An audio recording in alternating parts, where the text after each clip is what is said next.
entering as well. Your thoughts on, the audience element and what you're seeing. Here's Chris. Hold that thought. All right. You'll be happy to know to welcome you to this event, and also the last person to tell you why you need to be so quiet, although I will say with such a pared down audience here, I'm not sure crowd control is going to be much of a factor. But in primary debates, and I'm sure a lot of you have been to primary debates, there's oftentimes a lot of hooting and hollering, and that's not bad. But we're going to jump back in. Chris Wallace is talking to the crowd here, giving them the lay of the land. They haven't put his audio up for us. Yeah, they haven't put his audio up for us. But, Dana, just to jump back in there for a moment, if you will. Sure. Well, I think let's all remember this. This is a historic moment. America is an exceptional nation. You have all of us here watching together. We might have all different viewpoints, but we are one, and more connects us than divides us.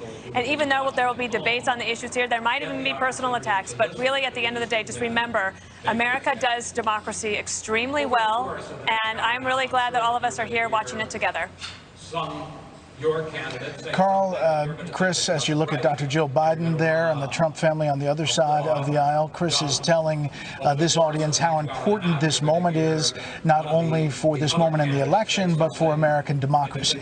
And it is tough to overstate how important for this race this moment is. Yeah, that's right. It's an unusual campaign year, an unusual campaign, and as a result, more people are going to be watching this event tonight, and the outcome could be deeply affected by it. Just a few minutes ago, I bet you a couple of people said to two candidates, good luck, honey, I think you're going to do great. And somebody erstwhile in an authentic tone of voice said, just be yourself, which sounds like sort of crummy advice, but it really is true. We need to see these two men as they really are. This is the closest we come to a sort of a national examination of them. So there's no artifice. We see them as they truly are, and it matters a great deal to the American people what they take away from those appearances. You can see in the tight shots of these faces some anxiety, some anxiousness. We're getting ready for the biggest moment of this election so far, the first presidential debate. It's a big night, and here we go.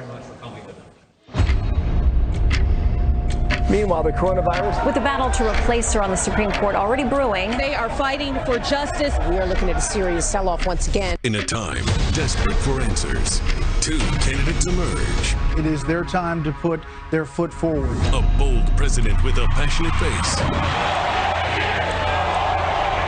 I refuse to back down. Who's now under fire and must defend his administration. Donald Trump's failure of leadership has cost lives and livelihoods. Versus a worthy opponent with questions of his own.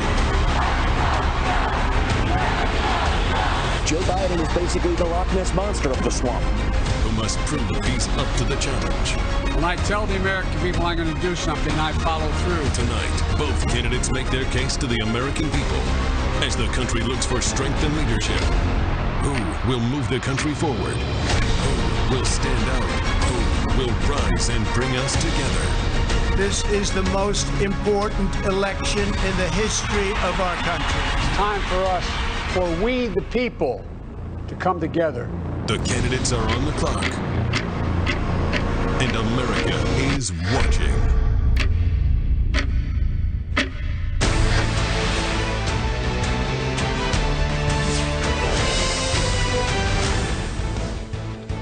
And welcome to Cleveland, where the biggest stage in the nation is set for President Trump and former Vice President Biden to finally go toe-to-toe in the first presidential debate of 2020. Good evening. I'm Brett Baer. And good evening, everybody. I'm Martha McCallum. We're live inside the debate hall on the campus of Case Western Reserve University and the Cleveland Clinic. And tonight is the night for one of the most highly anticipated presidential debates in history. The candidates are at their marks backstage, and moderator, our own Chris Wallace, is about to get things underway. You can't say or overstate the importance of this moment. If you look at the race overall, the national polls, the average of recent polls, has this race with Joe Biden leading by about 6.5 points. And it comes at a time that the nation is struggling with so many things that are dividing us. When you look at coronavirus, whoever is the president for the next 4 years is going to have an opportunity, hopefully, to see us out of that, to try to stimulate this economy again, the unemployment numbers, try to get things moving, and also to deal with huge issues like China on the foreign stage and the threat from China. So there's so much at stake. And these two men are about to have a chance to show the country how they would handle these really difficult challenges. Obviously, hanging all over this is COVID-19. We have a different scenario here in the debate hall. Many fewer people here in the audience, from about 900 to about roughly 100. You see Chris Wallace getting ready there. He has selected debate topics. He will go for roughly 6 minutes on each one, 15 minutes for each one of those, with back and forth. So we'll see. Are they going to come out swinging? We have seen President Trump debate a lot. We've now seen Joe Biden debate several times in the primary process here. But this is the big contest. This is the big night where these two men share a stage for the first time ever in this role. Ladies and gentlemen, Chris Wallace, our colleague and friend.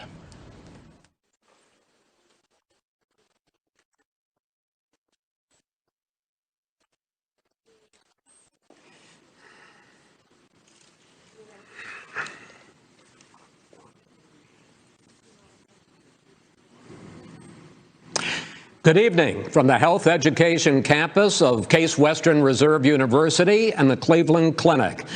I'm Chris Wallace of Fox News, and I welcome you to the first of the 2020 presidential debates between President Donald J. Trump and former Vice President Joe Biden. This debate is sponsored by the Commission on Presidential Debates.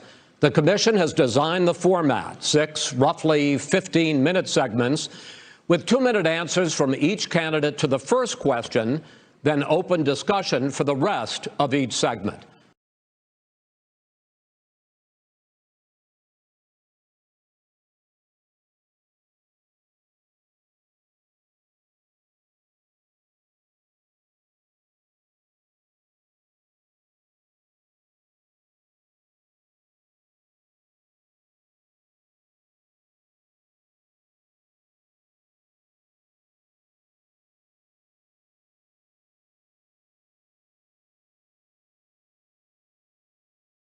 Not shake hands at the beginning of tonight's debate. The audience here in the hall has promised to remain silent. No cheers, no boos or other interruptions, so we, and more importantly you, can focus on what the candidates have to say. No noise except right now, as we welcome the Republican nominee, President Trump, and the Democratic nominee, Vice President Biden.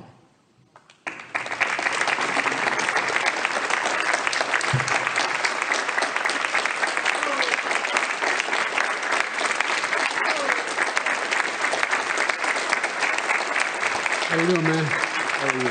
I'm well.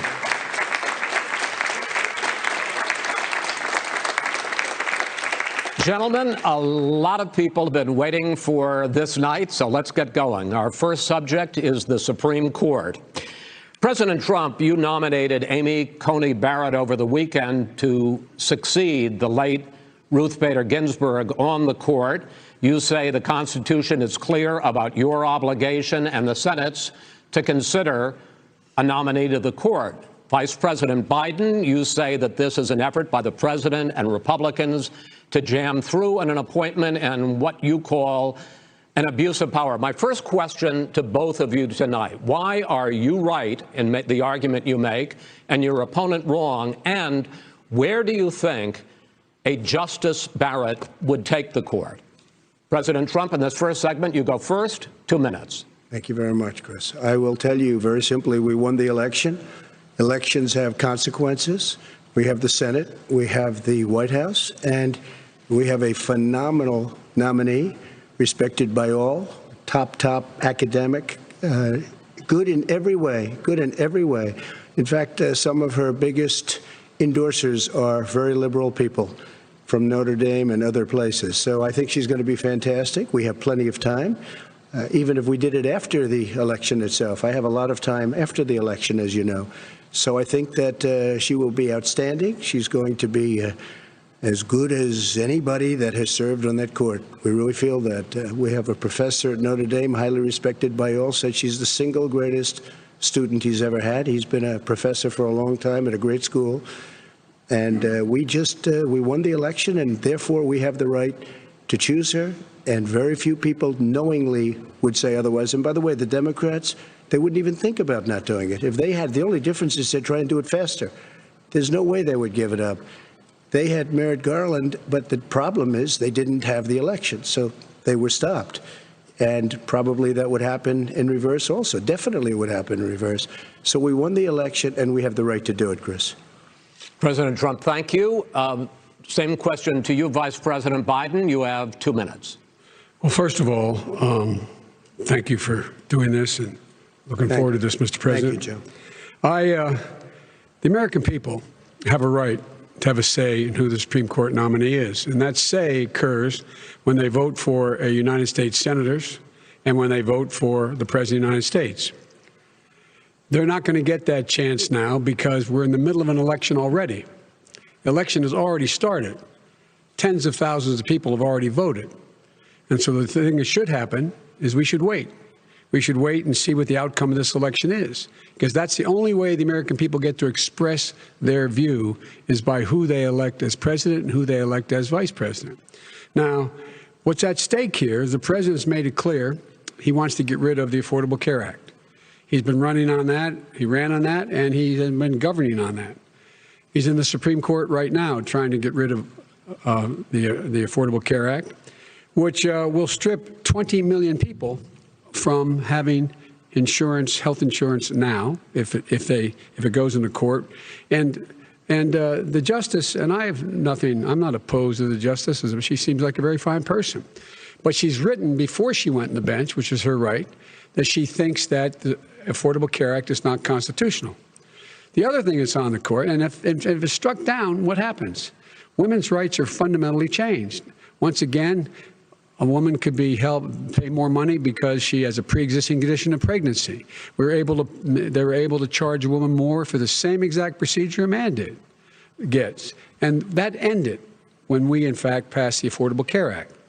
And there's 100 million people who have pre-existing conditions, and they'll be taken away as well.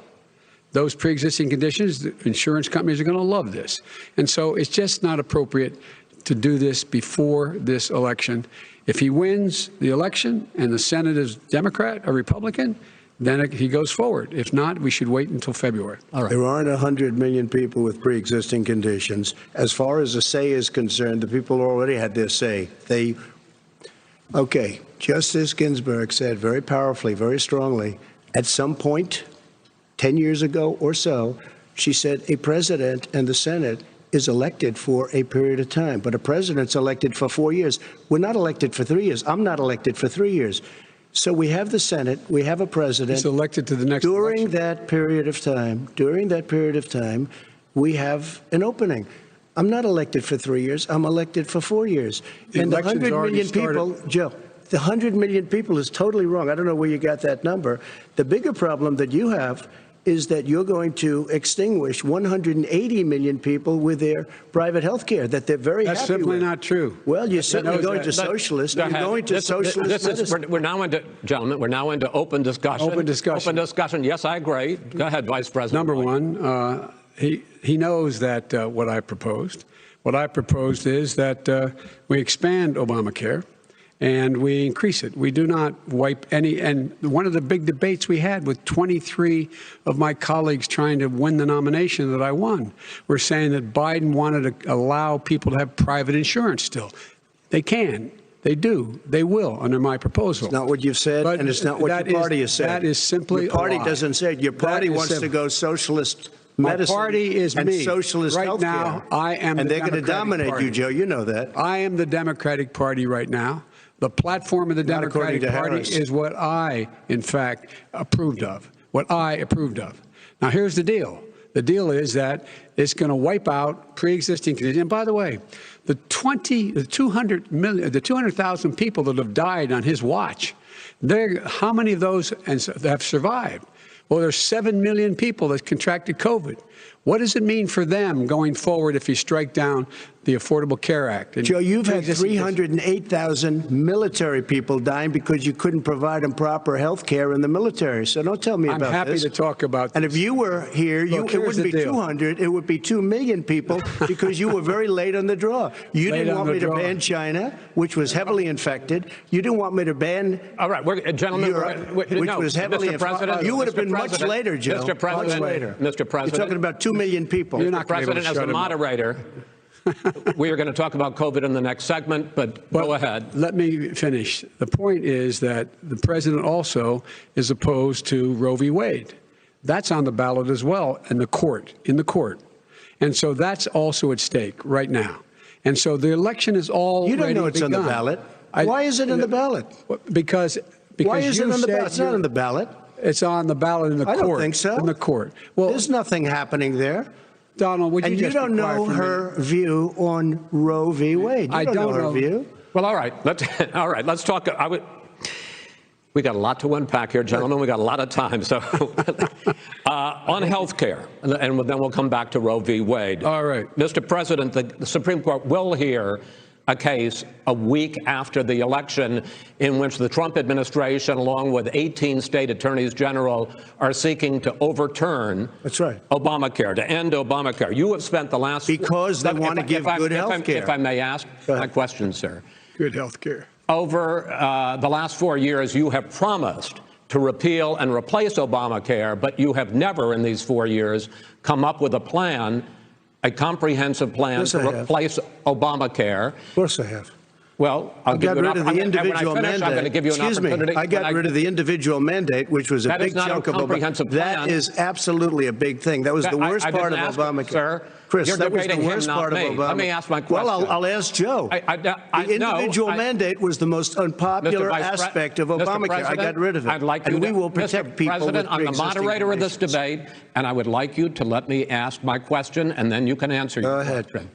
You, in the course of these 4 years, have never come up with a comprehensive plan to replace Obamacare. And just this last Thursday, you signed a largely symbolic executive order to protect people with pre-existing conditions 5 days before this debate. So my question, sir, is what is the Trump health care plan? Right. Well, first of all, I guess I'm debating you, not him, but that's okay. I'm not surprised. Let me just tell you something, that there's nothing symbolic. I'm cutting drug prices. I'm going with favored nations, which no president has the courage to do because you're going against big pharma. Drug prices will be coming down 80 or 90%. You could have done it during your 47-year period in government, but you didn't do it. Nobody's done it. So we're cutting health care. All of the things that we've done, insulin. I'll give you an example. Insulin. It was destroying families, destroying people. The cost. I'm getting it for so cheap. It's like water, you want to know the truth. So cheap. Take a look at all of the drugs what we're doing, prescription drug prices. We're going to allow our governors now to go to other countries to buy drugs because they pay just a tiny fraction. As I say, this is open discussion. No, but this is big stuff. Sir, you'll be happy. I'm about to pick up on one of your points to ask the vice president, which is he points out that you would like to add a public option to Obamacare, and the argument that he makes and other Republicans make is that that is going to end private insurance. It is and not. Well, if I can ask you the question, it will not end. What your party says, by the way. It will end private insurance and create a government takeover of health care. It does not. It's only for those people who are so poor they qualify for Medicaid. They can get that free in most states, except governors who want to deny people who are poor Medicaid. Anyone who qualifies for Medicaid would automatically be enrolled in the public option. The vast majority of the American people would still not be in that option, number one. Joe, you agreed with Bernie Sanders, who's far left, on the manifesto, we call it. And that gives you socialized medicine. Look, hey, I'm not going to listen to him. The fact of the matter is, I beat Bernie Sanders. Not by much. I beat him a whole hell of a lot. I'm here standing facing you, buddy. Pocahontas would have left 2 days early. You would have lost every primary. All he knows how to do is Super Tuesday. You got very lucky. Here's the deal. I got very lucky. I'm going to get very lucky tonight as well. And tonight I'm going to make sure, because here's the deal. Here's the deal. The fact is that everything he's saying so far is simply a lie. I'm not here to call out his lies. Everybody knows he's a liar. But you I just want to make sure. Joe, you're the liar. I want to make sure. You graduated last in your class, not first in your class. I want to make sure. Mr. President, can you let him finish, sir? No, he doesn't know how to do that. He has, You'd be surprised. You picked You'd be surprised. the wrong guy, the wrong night at the wrong time. Listen, you agreed with Bernie Sanders to the manifesto. The whole idea. Let him. There is no manifesto, number Please one. let him speak, Mr. Number President. two. You just lost the left. Number two. You just lost the left. You agreed with Bernie Sanders on a plan. Folks, absolutely agreed folks, do you have any idea what this clown's doing? They call it Do you have any do? Socialized medicine. Mr. President. I'll tell you what, he is not for any help for people needing health care because he in fact already has cost 10 million people their health care that they had from their employers because of his recession. Number one. Number two, there are 20 million people getting health care through Obamacare now that he wants to take it away.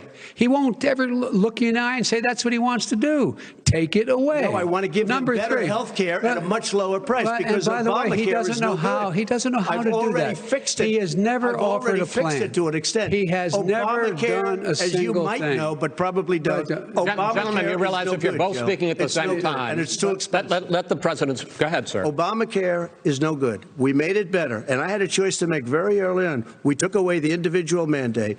We guarantee pre-existing conditions, but took away the individual mandate. Listen, this is the way it is. And that destroyed that. They shouldn't even call it Obamacare. Then I had a choice to make. Do I let my people run it really well or badly? If I run it badly, they'll probably blame him, but they'll blame me. But more importantly, I want to help people. OK? I said, you got to run it so well. And I just had a meeting with them. They said the problem is no matter how well you run Obamacare, it's a disaster. It's too expensive. Premiums are too high, and it doesn't work. So we do want to get rid of it. Chris, we want to get rid of it. I understand it, sir, but I have to give you roughly equal time. Please let the vice president talk. Good. He has no plan for health care. Of course we do. He sends out wishful thinking. He has executive orders that have no power. He hasn't lowered drug costs for anybody. He's been promising a health care plan since he got elected. He has none, like almost everything else he talks about. He does not have a plan. He doesn't have a plan. And the fact is, this man doesn't know what he's talking about. All right. I have one final question for you, Mr. Vice President.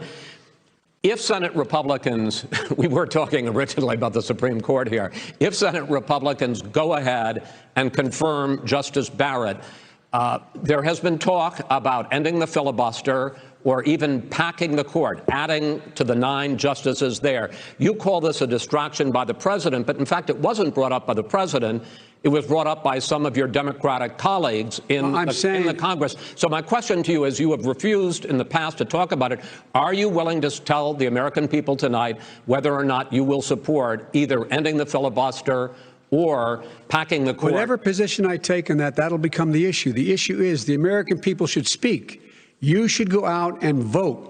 You're in voting now. Vote and let your senators know how strongly you feel. Vote now. You're going to pack the court? Make sure you, in fact, let people know you're a senator. I'm not going to answer the question. Why wouldn't you answer that question? The question is, radical left. Will you shut up, man? Listen, who is on your list, Joe? Who's on your list? Gentlemen, I think this is so unprecedented. He's going to pack the court. We have ended this segment. We're going to move on to the second segment. That was really a productive segment, wasn't it? Keep yapping, man. The people understand, Joe. 47 years you've done nothing. They understand. All right.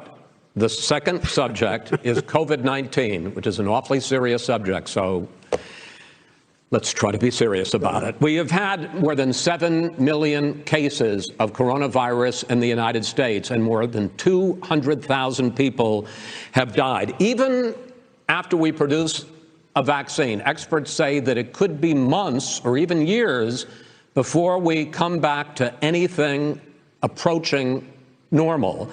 My question for both of you is, based on what you have said and done so far, and what you have said you would do starting in 2021, why should the American people trust you more than your opponent to deal with this public health crisis going forward. In this case, the question goes to you first, sir. 2 minutes uninterrupted.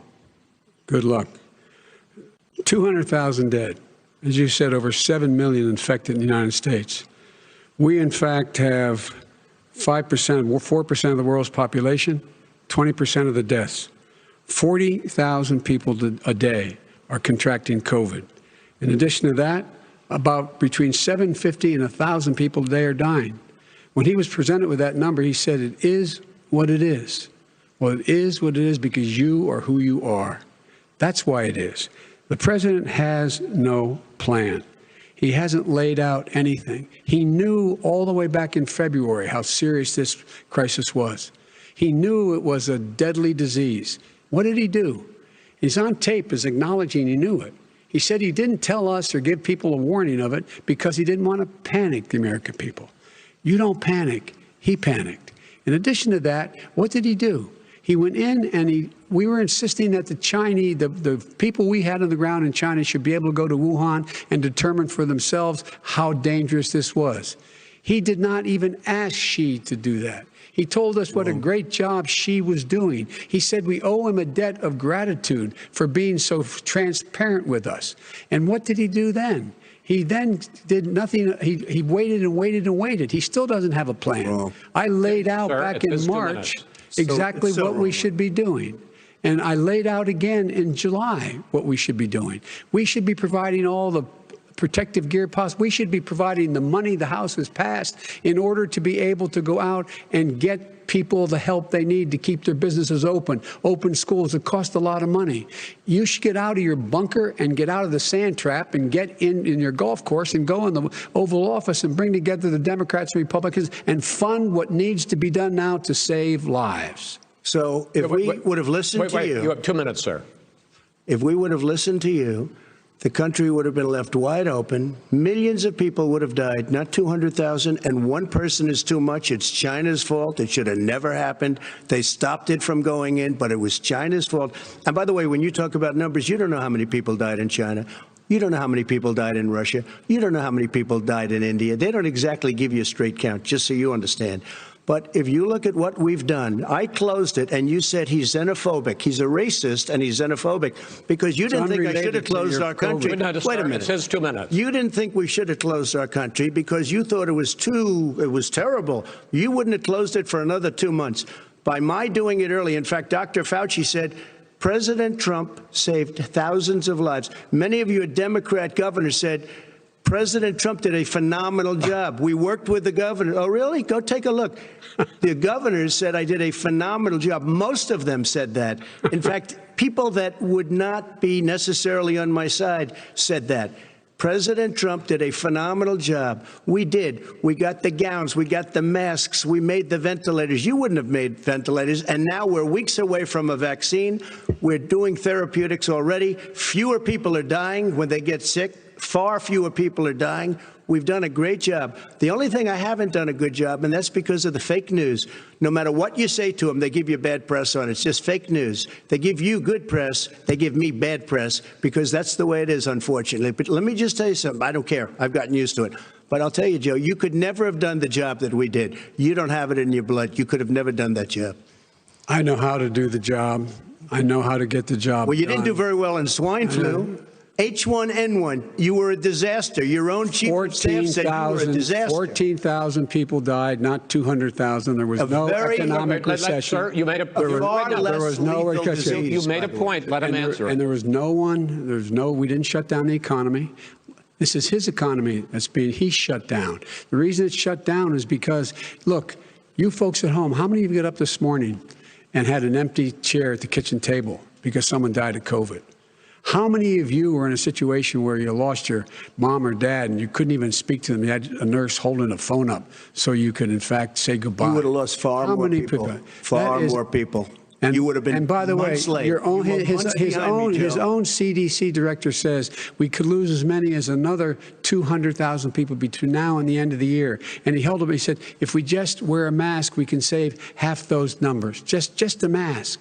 And by the way, in terms of the whole notion of a vaccine, We're for a vaccine, but I don't trust him at all, nor do you. I know you don't. What we trust is a scientist. You don't we trust Dr. Johnson Fauci. Johnson, Pfizer? Okay, by the way, gentlemen, let me move on to questions about the future, because you both have touched on two of the questions I'm going to ask.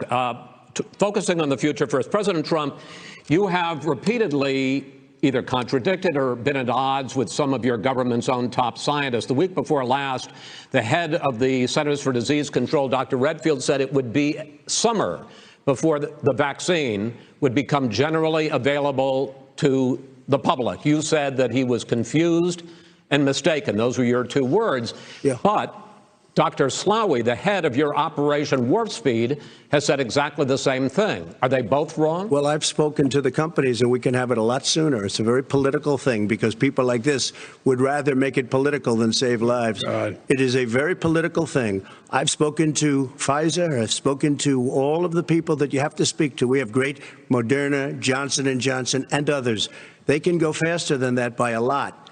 Become very political, because the left, or I don't know if I call them left, I don't know what I call them. So you're suggesting that the head of your Operation Warp Speed, Dr. Slaoui? I disagree with him. Yeah, no, I disagree with both of them. And he didn't say that. He said it could be there, but it could also be much sooner. I had him in my office 2 days ago. He talked about the summer, sir, before it's generally available. Just like he said it's a possibility that we'll have the answer before November 1st. It could also be after when it's generally available. Well, we're going to deliver it right away. We have the military all set up. Logistically, they're all set up.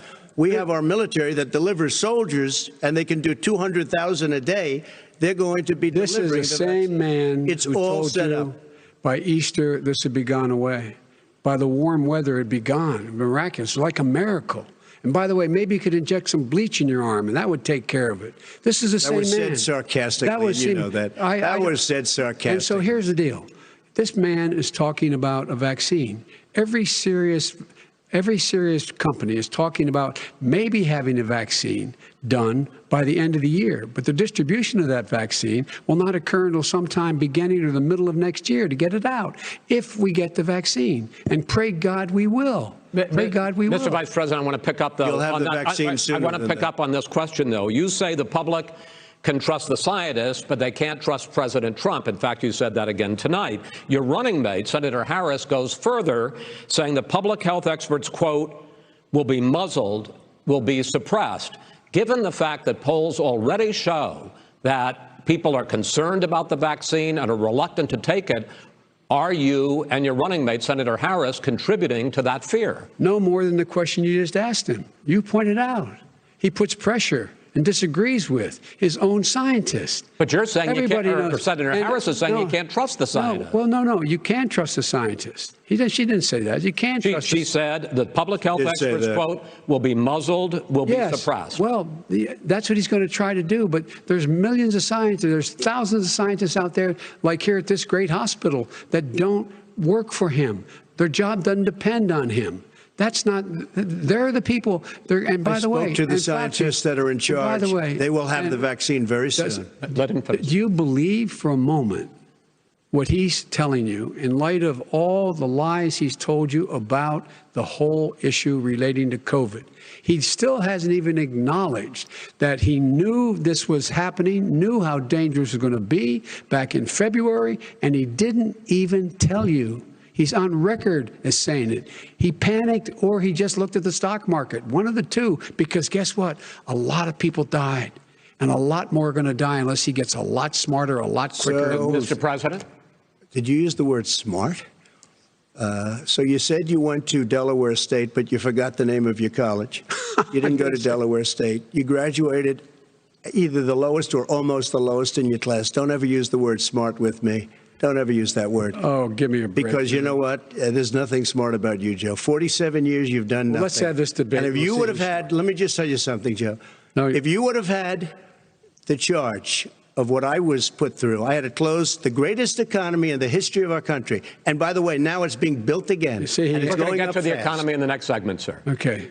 It's going up fast. Okay. When it comes to how the virus has been handled so far, the two of you have taken very different approaches, and this is going to affect how the virus is handled going forward by whichever of you ends up becoming the next president. I want to quickly go through several of those. Reopenings.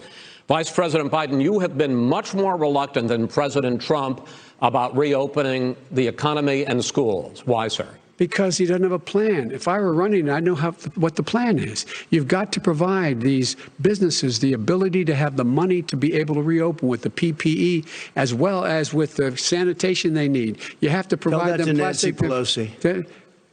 Well, he's just shush for a minute. Tell it to Nancy Pelosi and Schumer. By the way, Chuck. Nancy Pelosi and Schumer, they have a plan. He won't even meet with them. The Republicans won't meet with him in the Senate. And he sits on his golf course. And well, I mean, literally, think about it. You probably play more than I do, Joe. What about this question of reopenings and the fact? Well, he wants to shut down this country, and I want to keep it open. And we did a great thing by shutting it down. Wait a minute, Joe. Let me shut you down for a second, Joe, just for 1 second. He wants to shut down the country. We just went through it. We had to because we didn't know anything about the disease. Now we found that elderly people with heart problems and diabetes and different problems are very, very vulnerable. We learned a lot. Young children aren't. Even younger people aren't. We've learned a lot. But he wants to shut it down. More people will be hurt by continuing. If you look at Pennsylvania, if you look at certain states that have been shut down, they have Democrat governors all. One of the reasons they're shut down is because they want to keep it shut down until after the election on November 3rd. I want to move on to another subject. I want to move on to another subject. But those states are not doing well that are shut down right now. Respond to that. President Trump, you have begun to increasingly question the effectiveness of masks as a disease preventer.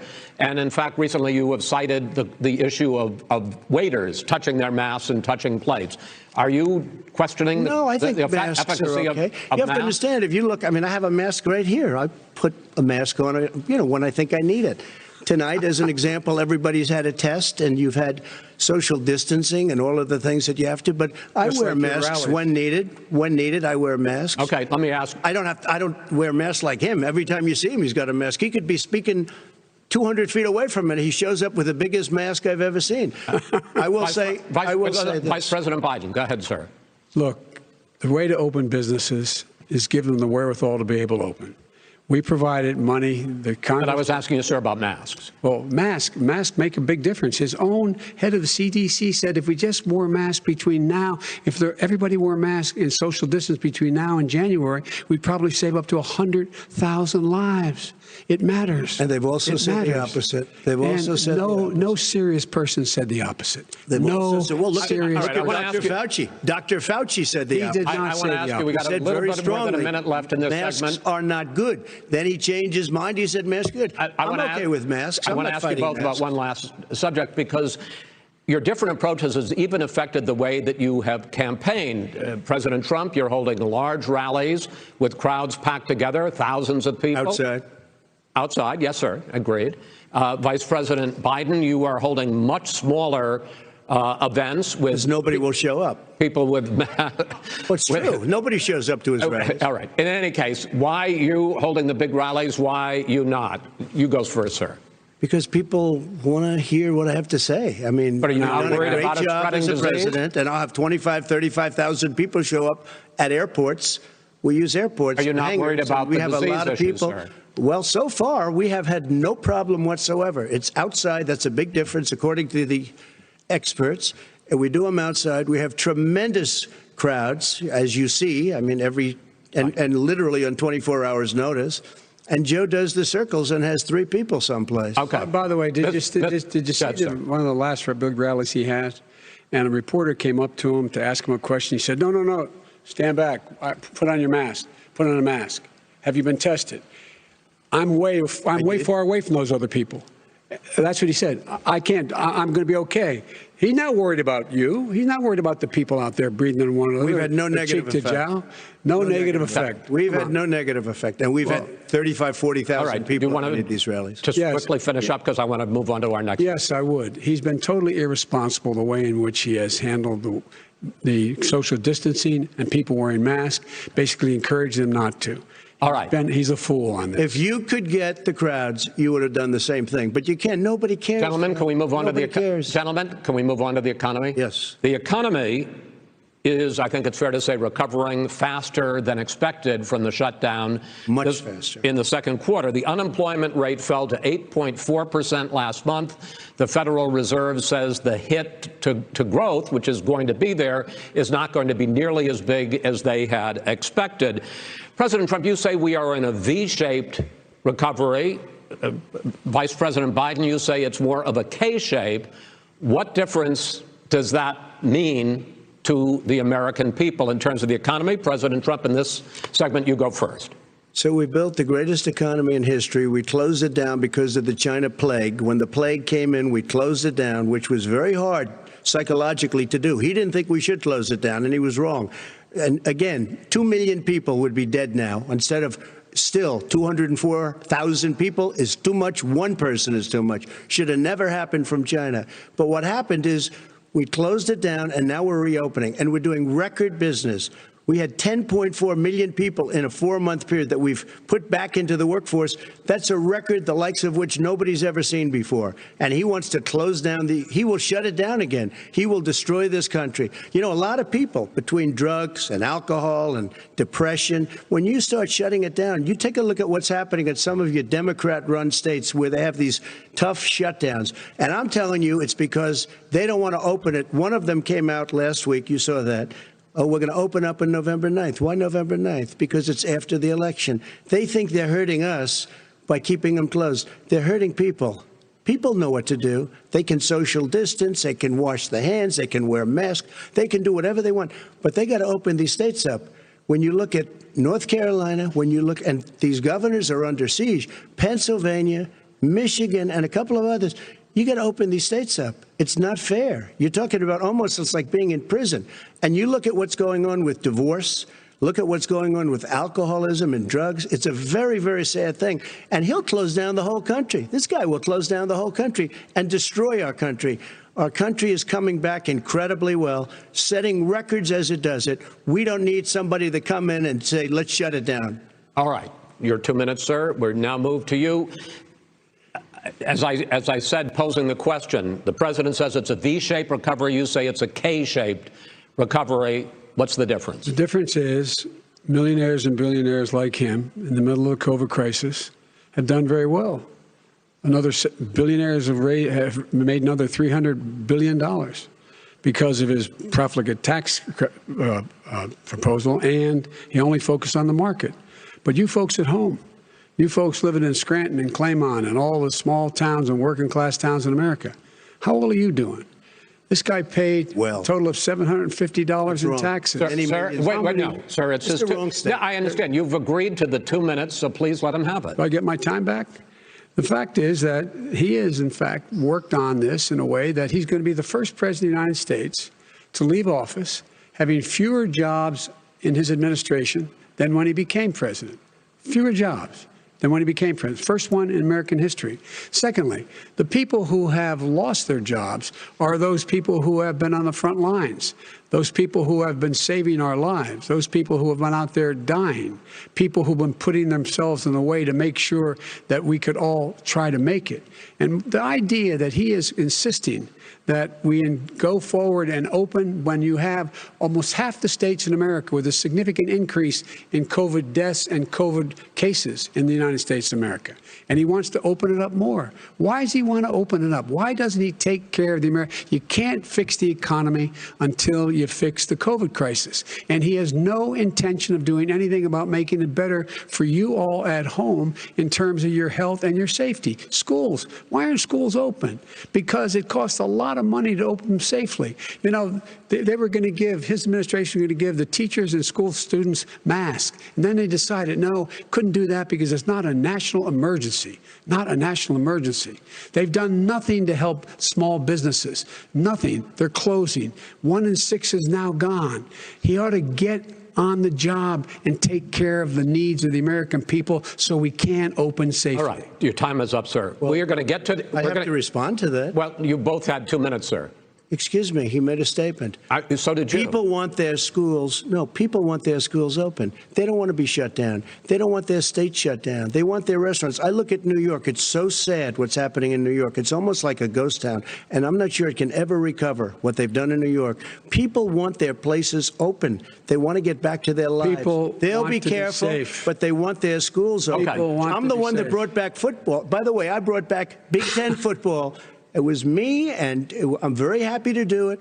And people of Ohio are very proud of me. And you know how I found out? When you took Gentlemen, we're going to get to your economic plans going forward in a moment. But first, Mr. President, as you well know, there's a new report that in 2016, the year you were elected president, and 2017, your first year as president, that you paid $750 a year in federal income tax each of those years.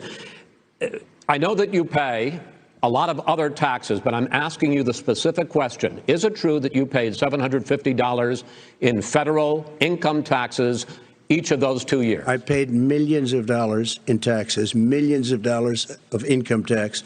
And let me just tell you, there was a story in one of the papers. I paid $38 million 1 year. I paid $27 million. Show us your tax returns. I went. You'll see it as soon as it's finished. You'll see it. You know, if you want to go to the Board of Elections. There's a 118-page or so report that says everything I have, every bank I have, I'm totally under-leveraged because the assets are extremely good. And we have a very, I built a great company. I'm asking you a specific question, which is. But let me tell you. I understand all of that. I understand all of that. No, Mr. President, go ahead. I'm asking you a question.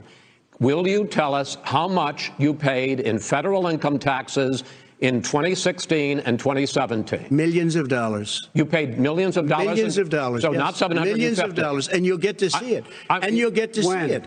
But let me just tell you, Chris, let me just tell you something, that it was the tax laws. I don't want to pay tax. Before I came here, I was a private developer. I was a private business people. Like every other private person, unless they're stupid, they go through the laws, and that's what it is. He passed a tax bill that gave us all these privileges for depreciation and for tax credits. We build a building and we get tax credits, like the hotel on Pennsylvania Avenue. You get a massive, which, by the way, was given to me by the Obama administration, if you can believe that. Now, the man got fired right after that happened. But Vice President Biden, you want to respond? Yeah, I do want to respond. Look, the tax code that made him put him in a position that he pays less tax than a school teacher makes on the money a school teacher makes is because of him. He says he's smart because he can take advantage of the tax code. And he does take advantage of the tax code. That's why I'm going to eliminate the Trump tax cuts. And I'm going to eliminate those tax cuts and make sure that we invest in the people who, in fact, need the help.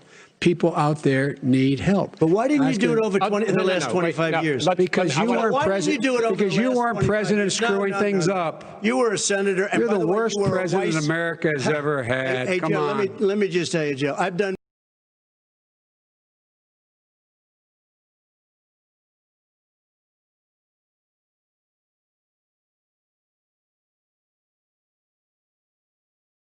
Mr. President, economy. I'd like to ask about your plans going forward, because, Mr. Vice President, your economic plan, if you were to be elected president, focuses a lot on big government, big taxes, big spending. I want to focus first on the taxes.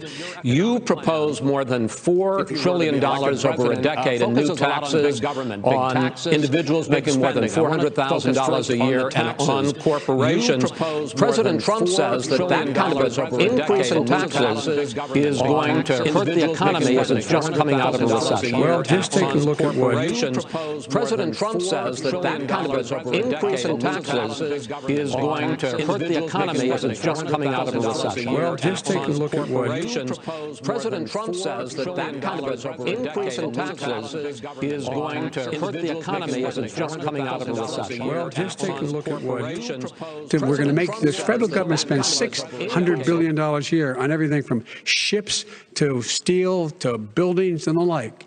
And under my proposal, we're going to make sure that every penny of that has to be made by a company. But respectfully, sir, I'm talking about taxes, not spending. By the way, I'm going to eliminate a significant number of the tax. I'm going to make the The corporate tax, 28%. It shouldn't be 21%. You have 91 companies, in the Fortune 500 who don't pay a single penny in tax, making billions of dollars. Why didn't you do it before when you were vice president with Obama? Because you, in fact, passed that.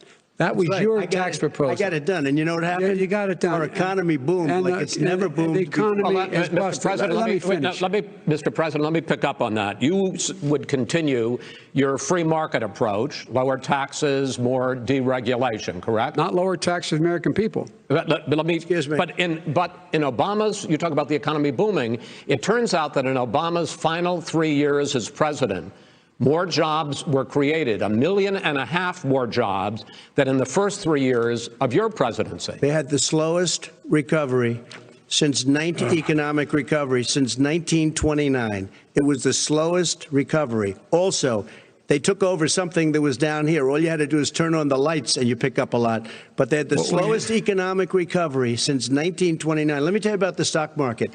When the stock market goes up, that means jobs. It also means 401ks.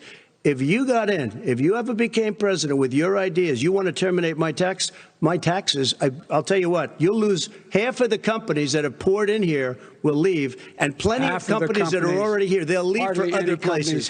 They will leave, and you will have a depression, the likes of which you've never seen. Look, we inherited the worst recession short of a depression in American history. I was asked to bring it back. We were able to have an economic recovery that created the jobs you're talking about. We handed him a booming economy. He blew it. It wasn't booming. He blew it. It wasn't booming. It was the weakest recovery since 1929. Is it fair to say he blew it when fact, when there was record low unemployment before COVID? Yeah, but because what he did, even before COVID, manufacturing went in the hole. Manufacturing went in a hole. Excuse me, Chris. Wait. Number two. Chris. Number three. They said it would take. No, you're on number two. No. Chris. They said it would take a miracle to bring back manufacturing. I brought back 700,000 jobs. They brought back nothing. They gave up on manufacturing. Part of my standard fare. I'm the guy that brought back the automobile industry. All right, let him know. We brought back, I was asked to bring back Chrysler and General Motors. We brought them back right here in the state of Ohio and Michigan. He blew it. They're gone. He blew it. And in fact, they're going. Ohio had the best year it's ever had last year. Michigan had the best year they've ever had. That is not true. Many car companies came in from Germany, from Japan, went to Michigan, went to Ohio. They're not having and they didn't come in with you. Mr. Vice President, go ahead. And so you take a look at what he's actually done. He's done very little. His trade deals are the same way. He talks about these great trade deals. You know, he talks about the art of the deal. China's perfected the art of the steal. We have a higher deficit with China now than we did before. We have the highest trade deficit with Mexico. China ate your lunch, down 18%. China ate your lunch, Joe, and no wonder your son goes in and he takes out billions of dollars. Takes out billions of dollars to manage. He makes millions of dollars.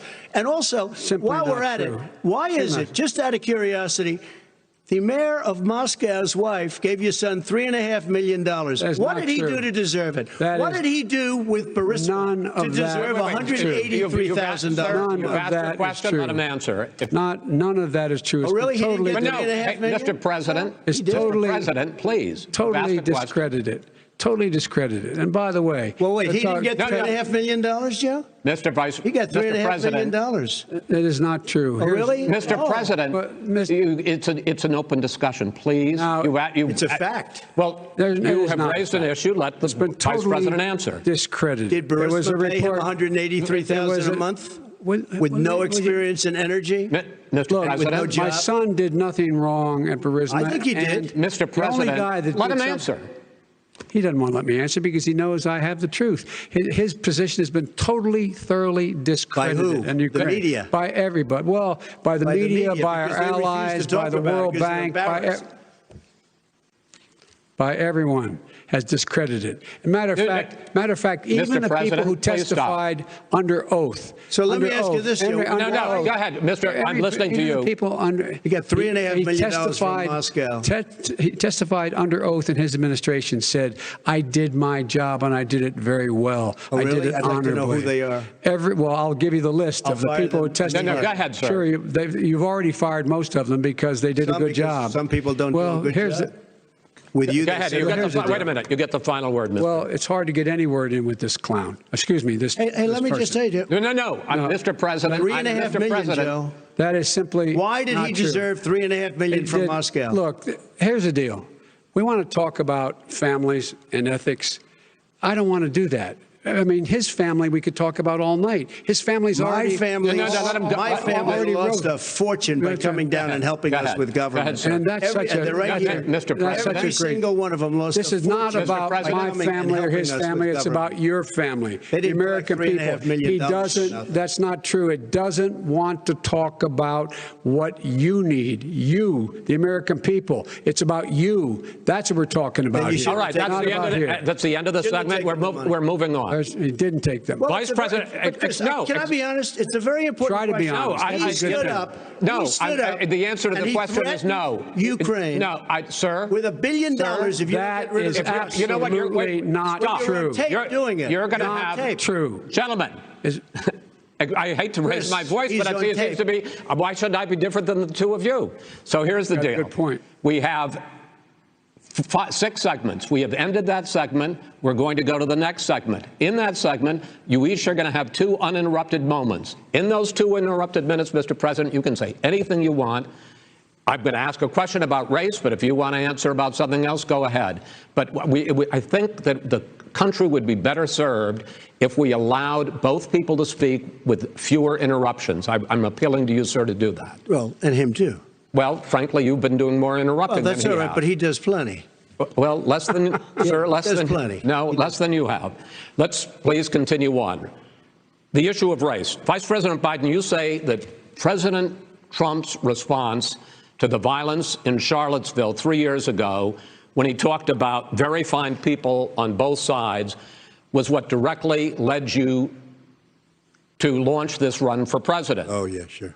President Trump, you have often said that you believe you have done more for black Americans than any president, with the possible exception of Abraham Lincoln. My question for the two of you is, why should voters trust you rather than your opponent to deal with the race issues facing this country over the next 4 years? Vice President Biden, you go first. It's about equity and equality. It's about decency. It's about the Constitution. And we have never walked away from trying to require equity for everyone, equality for the whole of America. But we've never accomplished it. But we've never walked away from it like he has done. It is true. The reason I got in the race is when those people, close your eyes, remember what those people looked like coming out of the fields carrying torches, their veins bulging, just spewing anti-Semitic bile, and accompanied by the Ku Klux Klan. A young woman got killed. And they asked the president what he thought. He said there were very fine people on both sides. No president has ever said anything like that. It is whose now, second point I'd make to you is that when Floyd was killed, when Mr. Floyd was killed, there was a peaceful protest in front of the White House. What did he do? He came out of his bunker, had the military use tear gas on him so he could walk across to a church and hold up a Bible. And then what happened after that? The bishop of that very church said that it was a disgrace. The general who was with him said all he ever wants to do is divide people, not unite people at all. This is a president who has used everything as a dog whistle to try to generate racist hatred, racist division. This is a man who, in fact, you talk about helping African Americans. 1 in 1,000 African Americans has been killed because of the coronavirus. And if he doesn't do something quickly, by the end of the year, 1 in 500 will have been killed. 1 in 500 African Americans. This man is a savior of African Americans. This man cares at all. This man's done virtually nothing. Look, the fact is that you have to look at what he talks about. You have to look at what he did. And what he did has been disastrous for the African-American community. So, President Trump, you have 2 minutes. Why should Americans trust you over your opponent to deal with racism? He did a crime bill, 1994, where you call them super predators, African Americans, the super predators, and they've never forgotten it. They've never forgotten it, Joe. No, sir, it's his 2 minutes. So you did that, and they call you a super predator, and I'm letting people out of jail now that you have treated the African American population community. You have treated the black community about as bad as anybody in this country. You did the 1990s, and that's why, if you look at the polls, I'm doing better than any Republican has done in a long time, because they saw what you did. You call them super predators, and you've called them worse than that. Because you look back at your testimony over the years, you've called them a lot worse than that. As far as the church is concerned, and as far as the generals are concerned, we just got the support of 250 military leaders and generals, total support. Law enforcement, almost every law enforcement group in the United States. I have Florida, I have Texas, I have Ohio, I have Portland. The sheriff just came out today and he said, I support President Trump. I don't think you have any law enforcement. You can't even say the word law enforcement, because if you say those words, you're going to lose all of your radical left supporters. And why aren't you saying those words, Joe? Why don't you say the words law enforcement? Because you know what? If they called us in Portland, we would put out that fire in a half an hour, but they won't do it because they're run by radical left Democrats. If you look at Chicago, if you look at any place you want to look, Seattle, they heard we were coming in the following day and they put up their hands and we got back Seattle. Minneapolis, we got it back, Joe, because we believe in law and order, but you don't. The top 10 cities and just about the top 40 cities are run by Democrats and in many cases radical left. And they've got you wrapped around their finger, Joe, to a point where you don't want to say anything about law and order. And I'll tell you what, the people of this country want and demand law and order, and you're afraid to even say it. All right. I want to return to the question of race. Vice President Biden, after the grand jury in the Breonna Taylor case decided not to charge any of the police with homicide, you said it raises the question, quote, whether justice could be equally applied in America. Do you believe that there is a separate but unequal system of justice for blacks in this country? Yes, there is. There's systemic injustice in this country, in education and work and in law enforcement and the way in which it's enforced. But look, the vast majority of police officers are good, decent, honorable men and women. They risk their lives every day to take care of us. But there are some bad apples. And when they occur, when they find them, they have to be sorted out. They have to be held accountable. They have to be held accountable. And what I'm going to do as President of the United States is call together an entire group of people at the White House, well, everything from the civil rights groups to the police officers, to the police chiefs, and we're going to work this out. We're going to work this out so we change the way in which we have more transparency in when these things happen. These cops aren't happy to see what happened to George Floyd. These cops aren't happy to see what happened to Breonna Taylor. Most don't like it. But we have to have a system where people are held accountable. And by the way, violence in response is never appropriate. Never appropriate. Peaceful protest is. Violence is never appropriate. All right, what is peaceful protest? When they run through the middle of the town and burn down your stores and kill people all over the place, and you say peaceful protest? President Trump, I'm not asking, but you say it is. President Trump, I'd like to continue with the issue of race. I promise we're going to get to the issue of law and order in a moment. This month, your administration directed federal agencies to end racial sensitivity training that addresses white privilege or critical race theory. Why did you decide to do that, to end racial sensitivity training? And do you believe that there is systemic racism in this country, sir? I ended it because it's racist. I ended it because a lot of people were complaining that they were asked to do things that were absolutely insane, that it was a radical revolution that was taking place in our military, in our schools, all over the place, and you know it, and so does everybody else. And he would know. What is radical about racial sensitivity training, sir? If you were a certain person, you had no status in life. It was sort of a reversal. And if you look at the people, we were paying people hundreds of thousands of dollars to teach very bad ideas and, frankly, very sick ideas. And really, they were teaching people to hate our country. And I'm not going to do that. I'm not going to allow that to happen. We have to go back to the core values of this country. They were teaching people that our country is a horrible place, it's a racist place, and they were teaching people to hate our country. And I'm not going to allow that to happen. Vice President Biden? Nobody's doing that. He's the racist. You just don't know. Here's the deal. I know a lot more about this than he does. Let him finish. The fact is that there is racial insensitivity. People have to be made aware of what other people feel like, what insults them, what is demeaning to them. It's important that people know they don't want to. Many people don't want to hurt other people's feelings, but it makes a big difference. It makes a gigantic difference in the way a child is able to grow up and have a sense of self-esteem. It's a little bit like how this guy and his friends look down on so many people. They look down their nose on people like Irish Catholics like me and grew up in Scranton. They look down on people who don't have money. They look down on people who are of a different faith. They look down on people who are a different color. In fact, we're all Americans. The only way we're going to bring this country together is bring everybody together. There's nothing we cannot do if we do it together. We can take this on and we can defeat racism in America. President Trump, sir. During the Obama-Biden administration, there was tremendous division. There was hatred. You look at Ferguson, you go to many places. Look at Oakland. Look what happened in Oakland. Look what happened in Baltimore. Look what happened. Frankly, it was more violent than what I'm even seeing now. Oh, my But Lord. the reason is that ridiculous. the Democrats that run these cities don't want to talk like you about law and order. Violent and you crime, still haven't mentioned. Are you in favor of law and order? I'm in favor of law. You follow. Are you in favor of law and order? Go yes, ahead. I'm in favor. You asked a question. Let him finish. Law and order.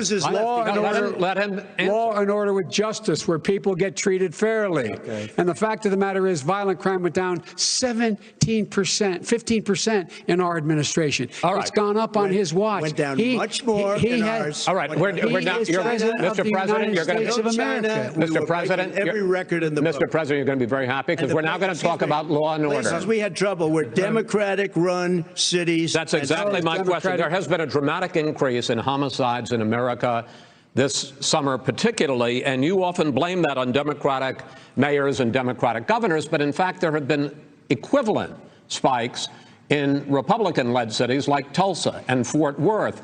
So the question is this really a party issue? I think it's a party issue. You can bring in a couple of examples, but if you look at Chicago, what's going on in Chicago, where 53 people were shot and 8 died shot. If you look at New York, where it's going up like nobody's ever seen anything, the numbers are going up 100, 150, 200%.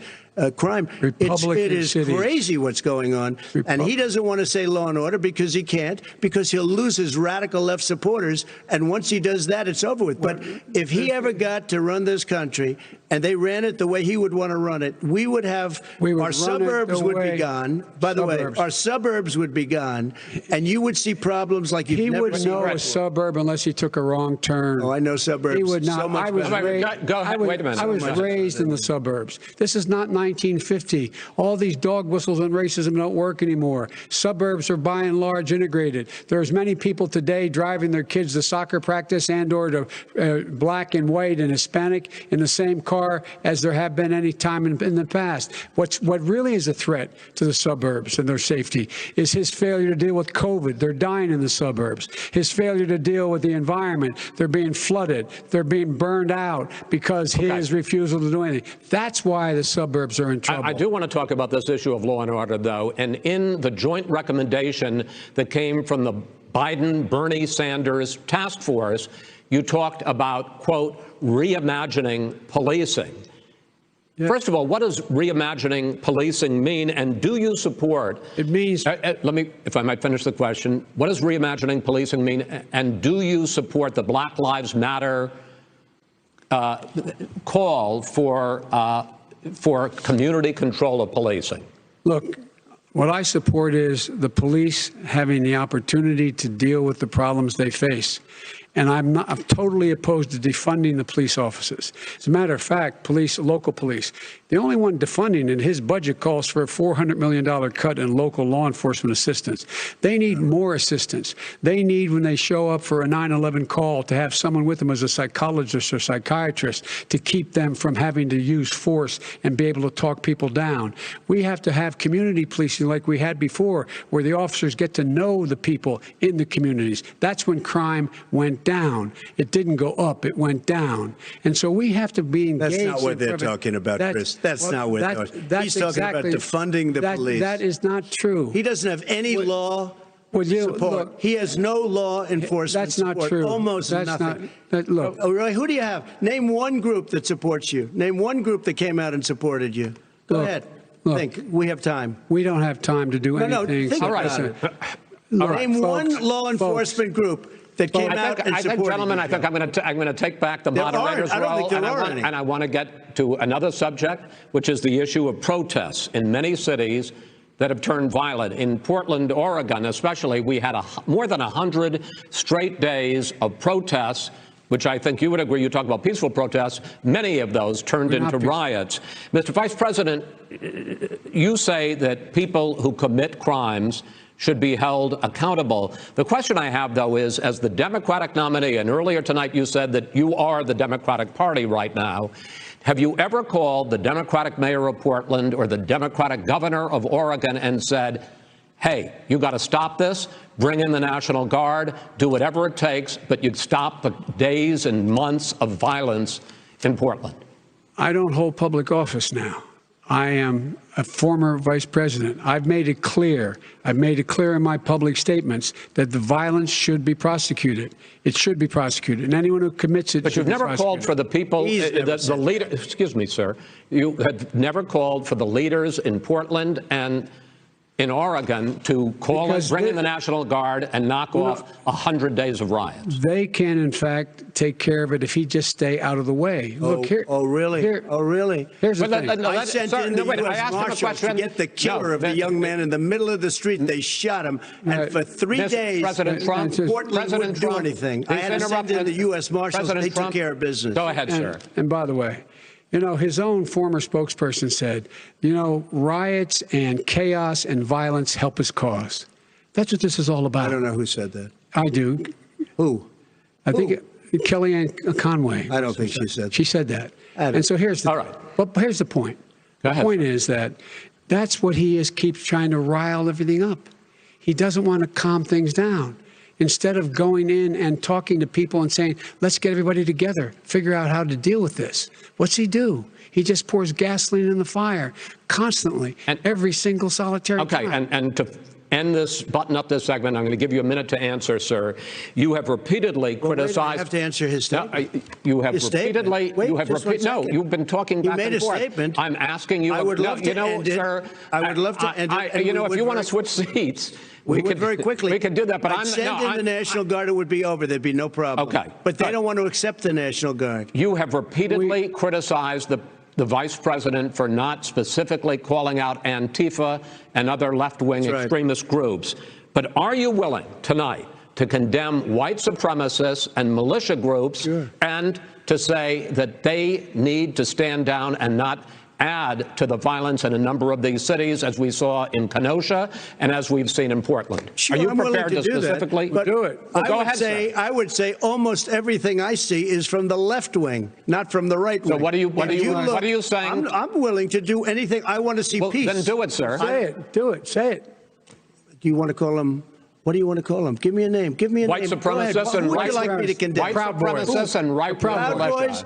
Stand back and stand by. But I'll tell you what. Somebody's got to do something about Antifa and the left, because this is not a right-wing problem. This is a left-wing. FBI director This is a left-wing problem. White supremacist. Antifa's an idea, not an organization. Oh, you got it. Not malicious. That's what his FBI, FBI director said. Well, then you know what? No, we're done, sir. We're moving on to the next. We're moving. When a bat hits you over the head, that's not an idea. Everybody in your administration tells you the truth has a bad idea. Can I tell you what? You have no idea. Antifa is a dangerous, radical gentlemen, group. We're now moving on to the Trump and Biden records. They'll overthrow you. When a president, I'm going to ask a question. When the president seeks a second term, it is generally a referendum on his record. But Vice President Biden, you like to quote one of your dad's sayings, which is, don't compare me to the almighty, compare me to the alternative. And in this case, sir, you are the alternative. Looking at both of your records, I'm going to ask each of you, why should voters elect you president over your opponent? In this segment, President Trump, you go first, 2 minutes. Because there has never been an administration or president who has done more than I've done in a period of 3.5 years. And that's despite the impeachment hoax. And you saw what happened today with Hillary Clinton, where it was a whole big con job. But despite going through all of these things, where I had to fight both flanks and behind me and above. There has never been an administration that's done what I've done. The greatest, before COVID came in, the greatest economy in history, lowest unemployment numbers. Everything was good. Everything was going. And by the way, there was unity going to happen. People were calling me for the first time in years. They were calling and they were saying, it's time maybe. And then what happened? We got hit, but now we're building it back up again. A rebuilding of the military, including Space Force and all of the other things. A fixing of the VA, which was a mess under him. 308,000 people died because they didn't have proper health care. He was a mess. And we now got a 91% approval rating at the VA, our vets. We take care of our vets. But we've rebuilt our military. The job that we've done, and I'll tell you something, some people say maybe the most important. By the end of the first term, I'll have approximately 300 federal judges and Court of Appeals judges, 300, and hopefully 3 great Supreme Court justices. That is a record, the likes of which very few people, and you know one of the reasons I'll have so many judges? Because President Obama and him left me 128 judges to fill. When you leave office, you don't leave any judges. That's like you just don't do that. They left 128 openings, and if I were a member of his party, because they have a little different philosophy, I'd say if you left us 128 openings, you can't be a good president. You can't be a good vice president. But I want to thank you because it gives us almost, it'll probably be above that number by the end of this term. 300 judges. It's a record. Looking at both of your records, why should voters elect you president as opposed to President Trump? You have 2 minutes uninterrupted. Under this president, we become weaker, sicker, poorer, more divided, and more violent. When I was vice president, we inherited a recession. I was asked to fix it. I did. We left him a booming economy, and he caused a recession. With regard to being weaker, the fact is that I've gone head-to-head with Putin and made it clear to him we're not going to take any of his stuff. He's Putin's puppy. He still refuses to even say anything to Putin about the bounty on the heads of American soldiers. Your son got $3.5 million. And by the way, my son... Wait a minute. Mr. President, your campaign agreed to both sides would get 2-minute answers uninterrupted. Well, your side agreed to it, and... why don't you observe what your campaign agreed to as a ground rule, okay, sir? He never keeps his word. Can you add no, I'm not asking. That was a rhetorical question. Can you add back 30 seconds? Yeah, yes, okay. You may have. All right. Go ahead. So, thirdly, we're poor. The billionaires have gotten much more wealthy by a tune of over $300 to $400 billion more just since COVID. You in the home, you got less. You're in more trouble than you were before. In terms of being more violent, when we were in office, there were 15% less violence in America than there is today. He's president of the United States. It's on his watch. And with regard to more divided, the nation can't stay divided. We can't be this way. And speaking of my son, the way you talk about the military, the way you talk about them being losers and being and just being suckers, my son was in Iraq. He spent a year there. He got the Bronze Star. He got the Conspicuous Service Medal. He was not a loser. He was a patriot, and the people left behind there were heroes. Really? And I resent. Are you talking about Hunter? Are you talking about Hunter? I'm talking about my son, Bo Biden. You're talking about. I don't know Bo. I know Hunter. Yeah, Hunter got thrown out of the military. He was thrown out, dishonorably discharged. That's not true. He wasn't dishonorably. Cocaine use. And he didn't have a job until you became vice president. And once you became vice president, he made a fortune in Ukraine, in China, in Moscow, that is simply and various other places. True. He made a fortune. My son. And he didn't have a job. My son, like a lot of people we know at home, had a drug problem. He's overtaken it. He's fixed it. He's worked on it, and I'm proud of him. But why was he given tens of millions of dollars? But he wasn't given tens of millions of dollars. That is totally discredited.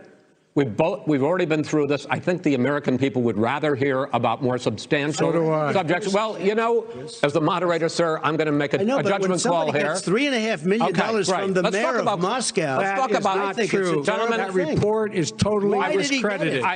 Mitt Romney on that committee said it wasn't worth taxpayers' money. That report, it was written for political reasons. You know, I'd like to talk about climate change. So would I. Okay. The forest fires in the West are raging now. They have burned millions of acres.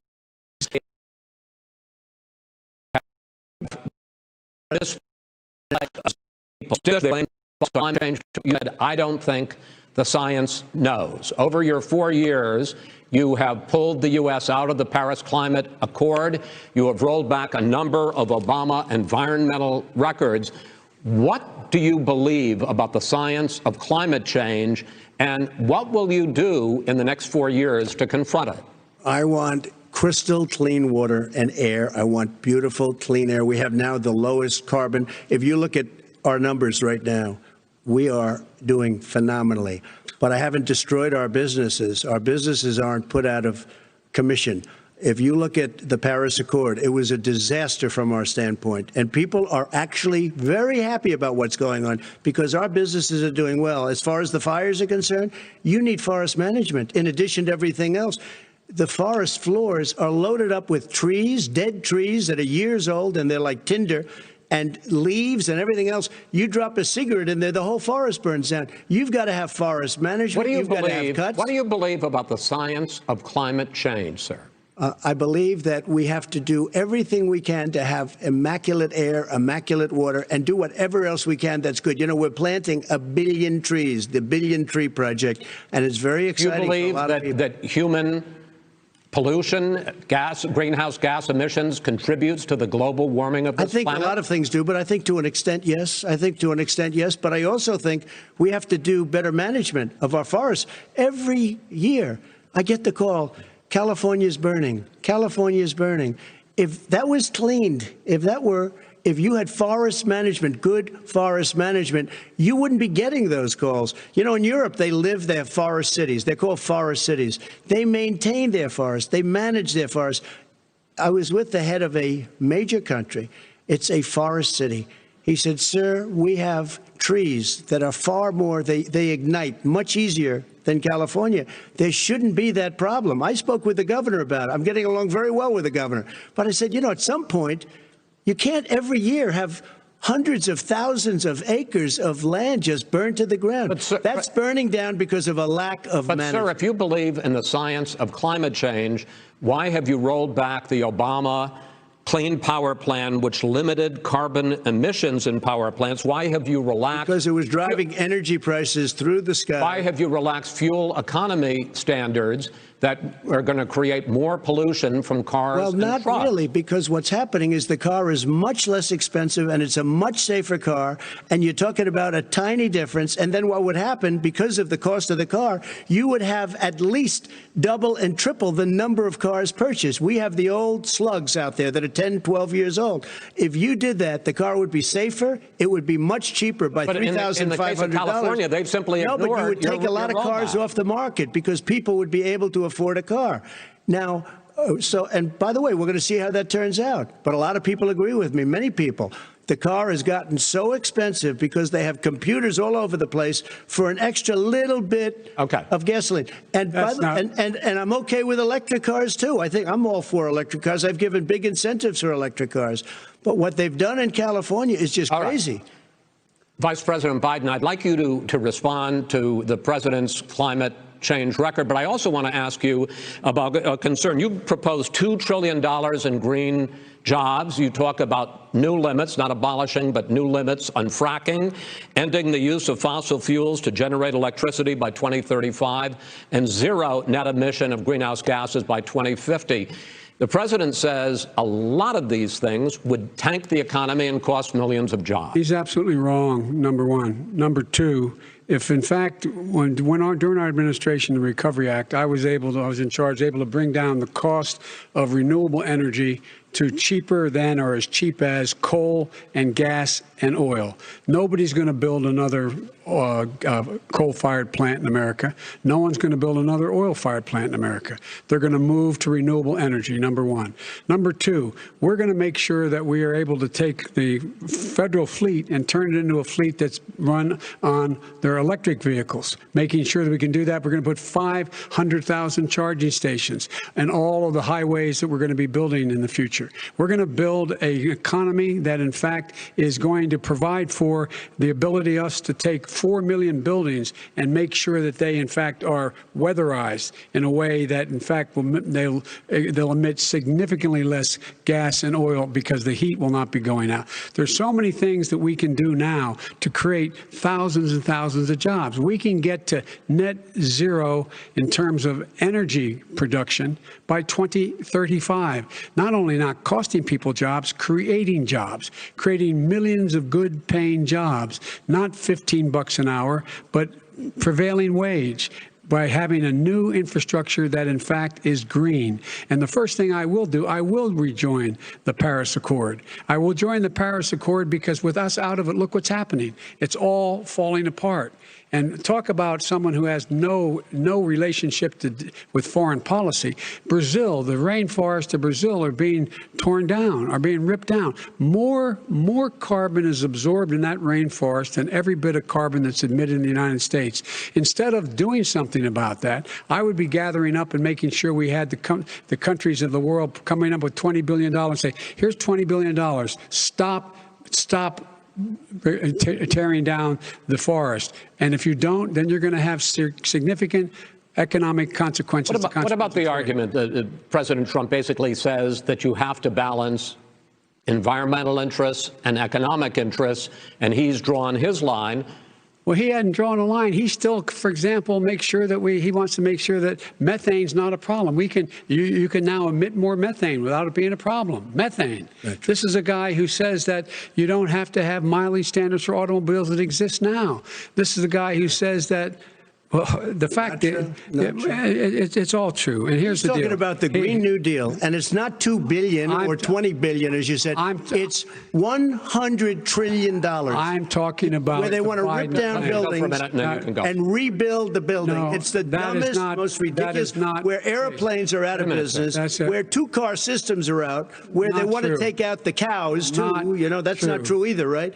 This is a $100 trillion. Look, that's more money than our country could make in 100 years if we're going to. The case. All right, let me because I actually, wait a minute, sir. I actually have studied your plan, and it includes upgrading 4 million buildings, weatherizing 2 million homes over 4 years, building 1.5 million energy-efficient homes. So the question becomes, the president is saying, I think some people who support the president would say that sounds like it's going to cost a lot of money and hurt the economy. What it's going to do is going to create thousands and millions of jobs, good paying jobs. But let him finish, sir.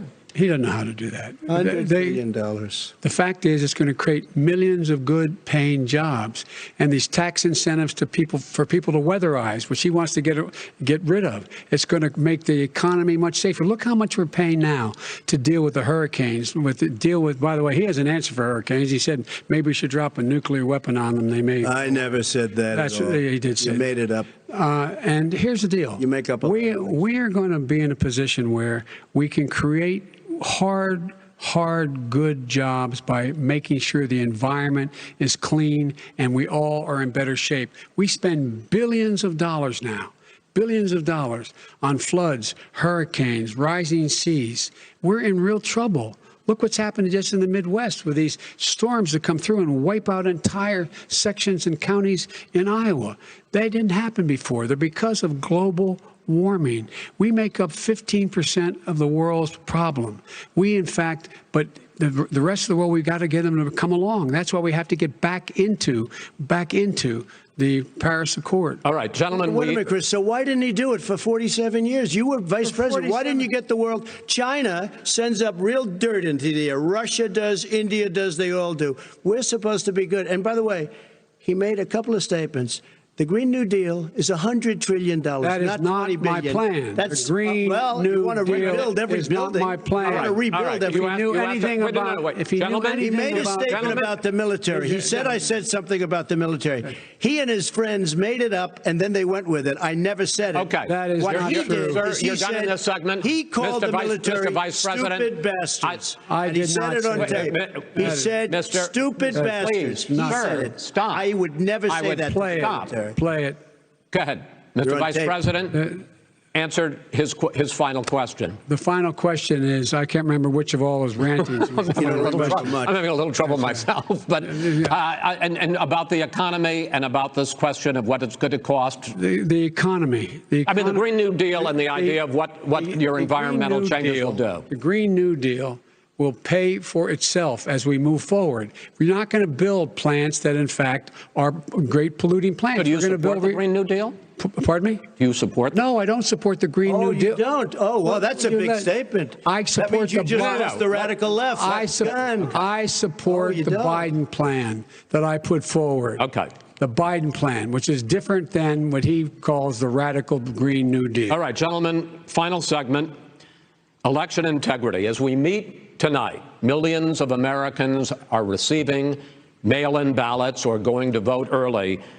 How confident should we be that this will be a fair election, and what are you prepared to do over the next 5+ weeks, because it'll not only be to Election Day, but also counting some ballots, mail-in ballots after Election Day.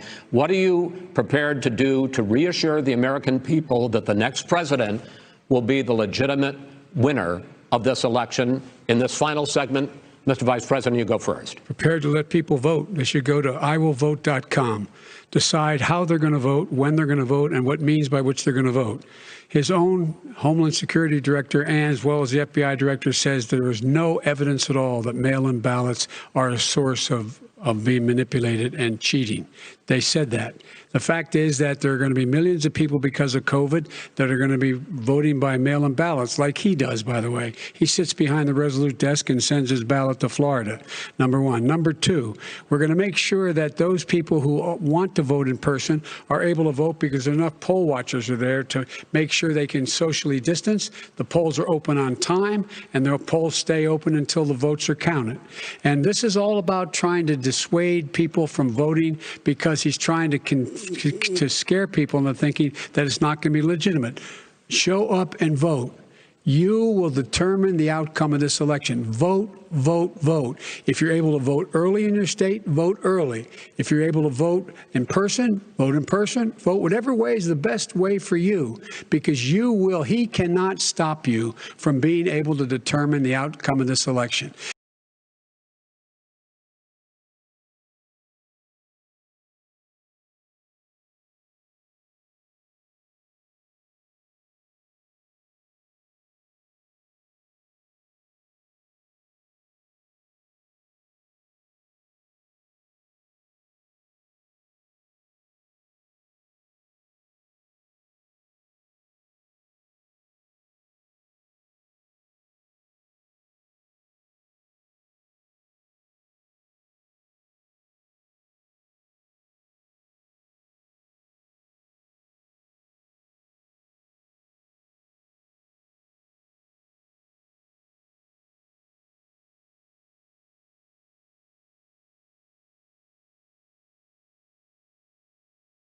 All of the different people, there was no transition, because they came after me trying to do a coup. They came after me spying on my campaign. Disgrace to our country, and we've caught them. We've caught them all. We've got it all on tape. We've caught them all. And by the way, you gave the idea for the Logan Act against General Flynn. You better take a look at that, because we caught you in a sense, and President Obama was sitting in the office. He knew about it too. So don't tell me about a free transition. As far as the ballots are concerned, it's a disaster. A solicited ballot, okay, solicited is okay. You're soliciting, you're asking, they send it back, you send it back. I did that. If you have an unsolicited, they're sending millions of ballots all over the country. There's fraud. They found them in creeks. They found some with the name Trump, just happened to have the name Trump just the other day in a waste paper basket. They're being sent all over the place. They sent 2 in a Democrat area. They sent out 1,000 ballots. Everybody got 2 ballots. This is going to be a fraud like you've never seen. The other thing, it's nice on November 3rd, you're watching and you see who won the election. And I think we're going to do well because people are really happy with the job we've done. But you know what? We won't know. We might not know for months because these ballots are going to be all over. Take a look at what happened in Manhattan. Take a look at what happened in New Jersey. Take a look at what happened in Virginia and other places. They're not losing 2%, 1%, which, by the way, is too much. An election could be won or lost with that. They're losing 30 and 40%. It's a fraud, and it's a shame. And can you imagine where they say you have to have your ballot in by November 10th? November 10th. That means that's 7 days after the election, in theory, should have been announced. Okay. We have major states with that. Sir, all run by Democrats. 2 minutes is 2 minutes. All run by Democrats. It's President Trump, it's a rigged election. You're going to be able to continue.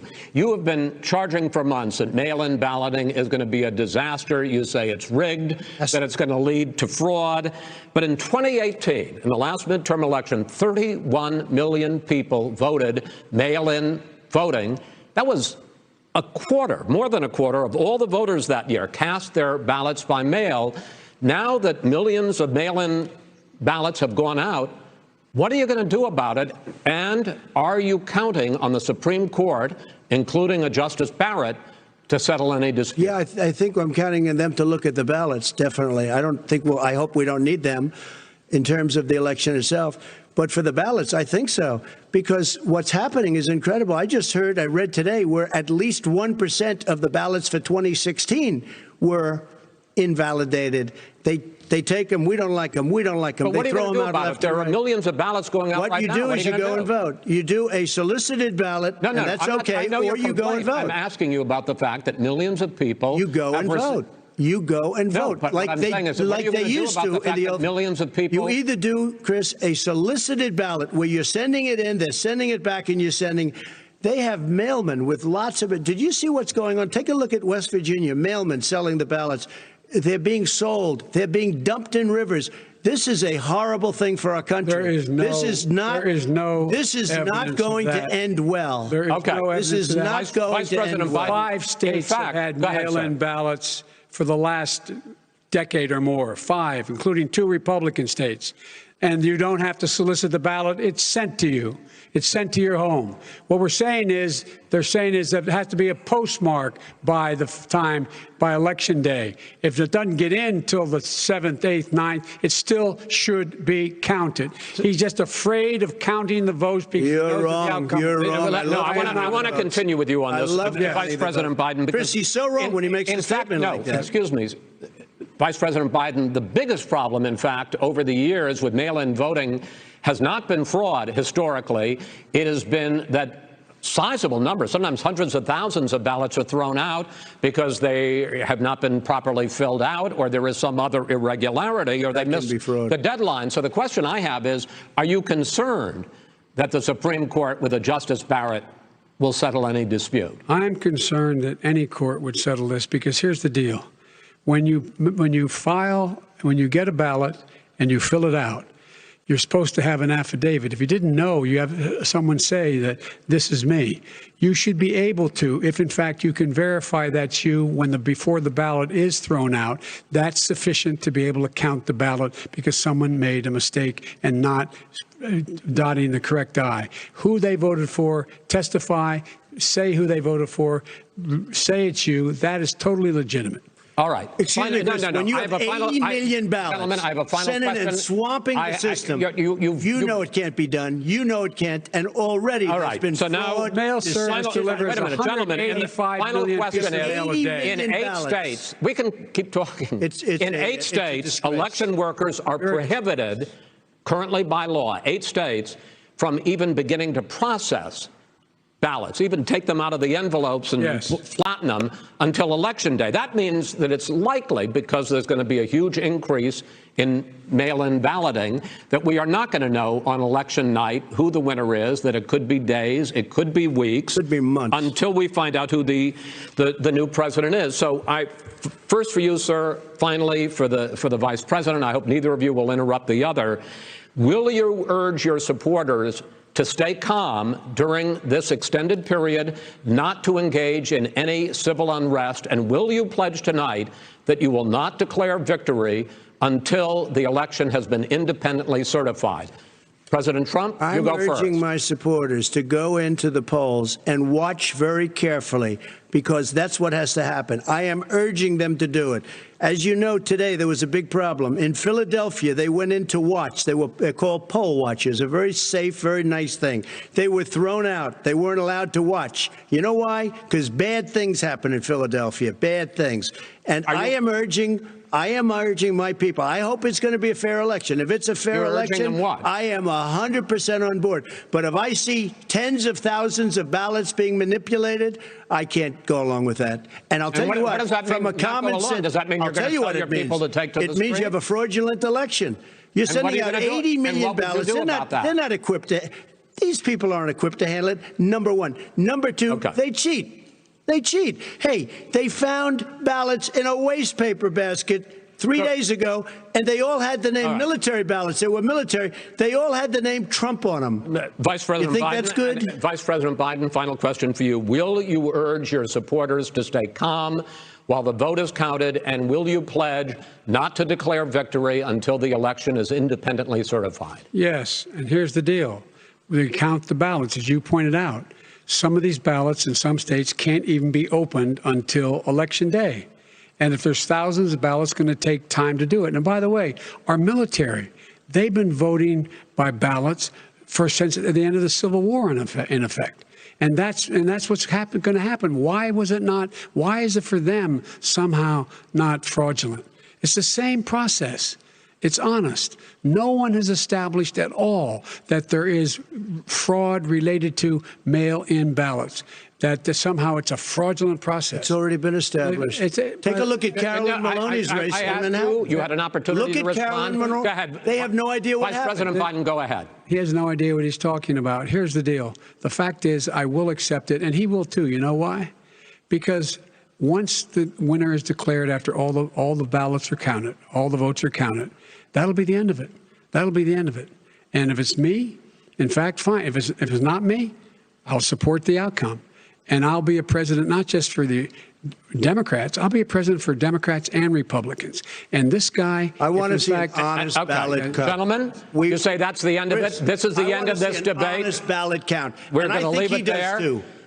To be continued as in more debates as we go on. President Trump, Vice President Biden, it's been an interesting hour and a half. I want to thank you both for participating in the first of 3 debates that you have agreed to engage in. We want to thank Case Western Reserve University and the Cleveland Clinic for hosting this event. The next debate, sponsored by the Commission on Presidential Debates, will be 1 week from tomorrow, October 7th, at the University of Utah in Salt Lake City. The 2 vice presidential nominees, Vice President Mike Pence and Senator Kamala Harris, will debate at 9 p.m. Eastern that night. We hope you watch.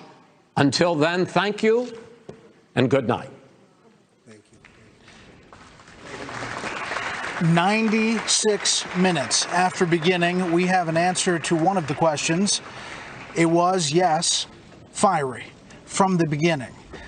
President Donald Trump coming out swinging. Former Vice President Joe Biden at times answering directly to the camera, talking to the American people. Multiple questions, multiple dust-ups. It felt like we covered a lot of territory, Martha, in a very fiery time. Chris Wallace at times had to say, we got to get the reins back here. And both candidates, as they're waving with their spouses, Dr. Joe Biden and the First Lady Melania Trump, both candidates speaking over each other for a lot of it. You know, you wonder who won, who lost. We're going to have a lot of analysis over the next few minutes. but you wonder if America may be lost on the substance of the heart of the issues and whether they really got to them over some of that back and forth.